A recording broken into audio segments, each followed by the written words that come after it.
شەڕی داعش و قەیرانی دارایی و هاتنی سەدان هەزار ئاوارەی عێراق و سووریا بۆ هەرێمی کوردستان وا دەرەکەوێت کارتی دەستی شاندی هەرێمی کوردستان بێت بۆ لای کاربەدەستانی حکوومەتی ئەمریکا تا لەو قەیرانە داراییەی تێکەوتون کۆمەکیان بکەن. جێگیری سەرۆکوەزیرانی حکوومەتی هەرێمی کوردستان قوبا تاڵەبانی ڕاشکاوانە بارودۆخی هەرێمی کوردستان بە مەترسیدار ناو دەبات.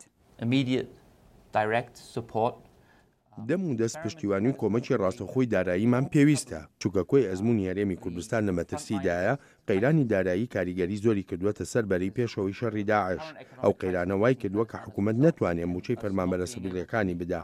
ماوەی 4 مانگە موچەیان پێ نەدراوە، هەروەها و پێشمەرگانەی بەرەکانی شەڕی دژی داعش 3 مانگە موچەیان وەرنەگرتووە.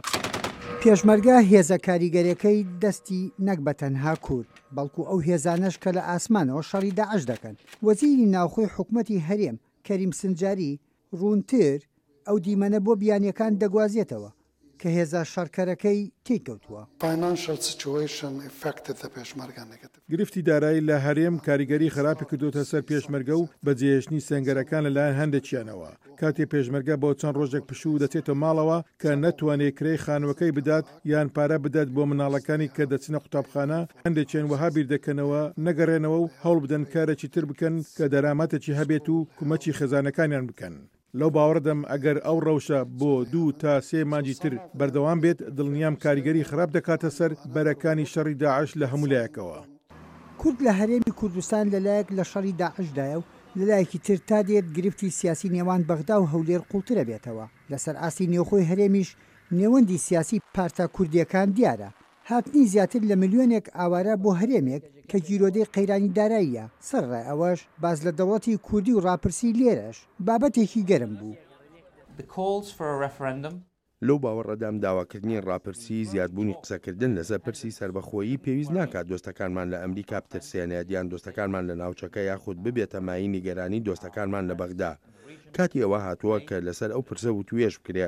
لەو باوەڕەدام چیتر ناتوانرێ ئەو پرسە نادیدە بکرێ. ئەمە یەکەم جار نییە شاندی حکوومەتی هەرێمی کوردستان بێتە واشنگتن و داوای کۆمەکی دارایی و پشتگیری ڕاستەوخۆی ئەمریکا بکە.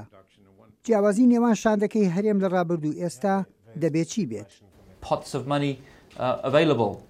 بڕێکی زۆر پارە هەیە لە ئەمریکا و لەسەر ئاستی کۆمەڵگای نێودەوڵەتیش وەزارەتی بەرگری دارایی بۆ بەرەنگاربوونەوەی داعش دابین دەکا، بەڵام کەس وەک ئێمە نییە لەسەر زەوی بۆ بەرەنگاربوونەوەی داعش. هەر بۆیە لە بەرژەوەندیمان دەبێت سوود لەو پارانە ببینین. ئێمە بە تەنها چاوەڕوانی یارمەتی دارایی لە ئەمریکا ناکەین، لەگەڵ ئەوروپیەکانی شەوڵە دەین.